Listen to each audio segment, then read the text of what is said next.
People are finally starting to obtain the Bandit season prize. But how good is this vehicle, and was it worth the season grind? I'm going to try to answer that question in this video, where I go over several features of the Bandit. I'm going to cover the top speed, acceleration, looks, customization, and some other stuff. If you want to skip ahead to any of those sections, I put time codes in the description. Anyways, without further ado, let's get started. First up, let's talk about the top speed. After some initial testing, I found this vehicle to reach a top speed of around 175 to 180. The highest I was able to get it to was 187 miles per hour. On average, I would get it to maybe around 175 miles per hour. Definitely a really solid top speed. Anyone expecting this to have a Bugatti top speed or to be literally the torpedo is pretty misguided. However, I'm pretty sure nobody was expecting this vehicle to perform nearly as well as those ones. So for what it is, I think the top speed is definitely really good. In my opinion, the vehicles that you should be comparing it to are vehicles like the Shell Classic and the Lamborghini. Perfectly solid top speeds, but nothing amazing by any means. Up next, let's talk about the launch and acceleration. The way I usually test this is by driving the vehicle down from one end of the airport runway to the other and timing it. Let's go ahead and see how quickly it reaches the other end.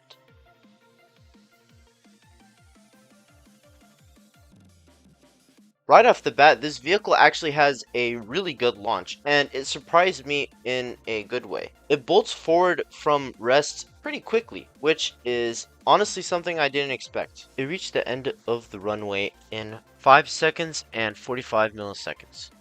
Noticeably faster than vehicles like the Challenger, which take like a second more to reach the end of the runway. Of course, this is no roadster, but the initial launch and acceleration is nothing to be underestimated, and I think it could make a pretty decent escape vehicle. Now let's talk about the looks of the Bandit. This vehicle was based off of the vehicle in the Bad Guys film, which I haven't seen, so I don't know for sure how accurate this vehicle is. I'm sure Housel, the creator, took some creative liberties, but it gives off a very good impression. We don't have too many muscle cars in Jailbreak, so it stands out nicely from the usual type of vehicles we have. And I like all the cool details it's got, like the wiring near the front and around the grille. It's not the most detailed model in the game, but for what it is, it's really solid. The interior also looks pretty good, though I don't really understand what all these bright orange things are supposed to represent. Are these like the speedometer and stuff? I don't know, it's kind of weird. I do like the details here, like the joystick, and this is one of the rare Jailbreak vehicles that has rear view mirrors. While I don't think this is one of the best looking vehicles in the entire game, it still looks really good, and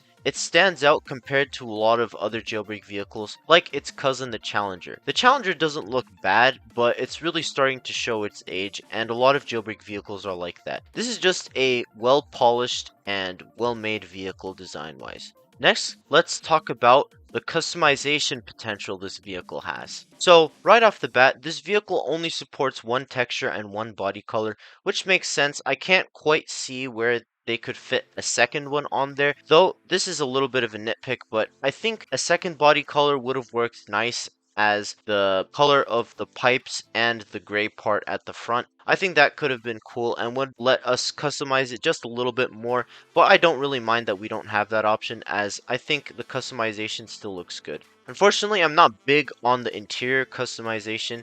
If you change the interior detail, it changes everything including the seat color except for the bottom part, and I really wish that they would add the seat color option to several more vehicles like this, because I think the vehicle would simply look a lot better if we had the option to make the seat color different from the other section of the interior. And you know, it also supports a spoiler, so if you want to show off your cool spoiler, that's cool. But yeah, that's about it customization wise, not much else to talk about there. Now, let's come to the other stuff section. This is where I talk about things that I don't feel really deserve their whole section in a video, but I still think they're worth discussing. First off, a really cool detail I like about this vehicle is how, as you accelerate, it shoots out fire from the exhaust at the side and the back. It really helps give that feeling of you bursting off, especially since this vehicle has a really good launch. The handling of this vehicle is also quite solid, especially compared to vehicles like the Challenger, which are a little bit more difficult to control, and I think that helps make up for the top speed not being insane. The off-roading is okay, but I don't think it's anything amazing, but that makes sense because this is not a monster truck, but it can really struggle with things like the train tracks over here, as you can see. Also, as you heard earlier, this vehicle does have the rattler engine noise, and I think that fits it pretty well. I'm glad it doesn't just sound like every other vehicle the game already has. Also, something you might not know about this vehicle, it can actually fit 3 people, not 2 as I initially assumed. The seating does look a little bit awkward. As you can see, my feet are sticking through the bottom. But if you ever find yourself playing with 2 people, then this might be a fun vehicle for your squad. And finally, I don't think this vehicle is really going to be worth much in trading. I'm assuming it's going to be like the Bloxy or the Jackrabbit. This guy's offering a snake for it, but that's just because the vehicle is rare and not many people own it. In fact, I don't even own it yet. I'm just borrowing it from my friend Silent. Big shout out to him for letting me borrow it. But yeah, that's about it for the miscellaneous section. And now we return to the central question of the video. Is this vehicle worth it? If you're like halfway done with the season and you're considering whether to keep going,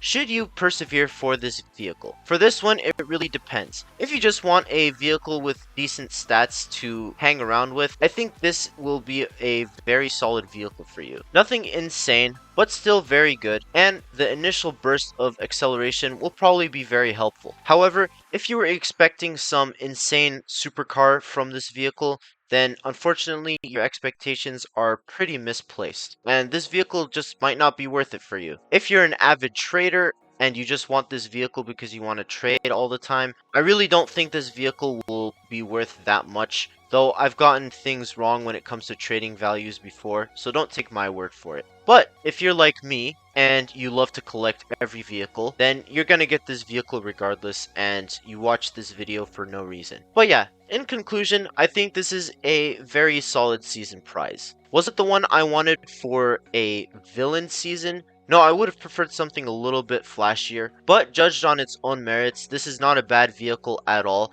and it's certainly a fun one to drive around. But that's going to conclude my review of the Bandit. Hopefully this video will help illustrate the stats of this vehicle a little bit for you, and who knows, maybe it'll help you make up your mind on whether to continue grinding this season or not. If you liked this style of vehicle review and you want to see me make more of these, please make sure to let me know in the comments below. Also, I'd really appreciate if you like and subscribe. That would help me out a lot. Anyways, thank you guys so much for watching this video and have a great day.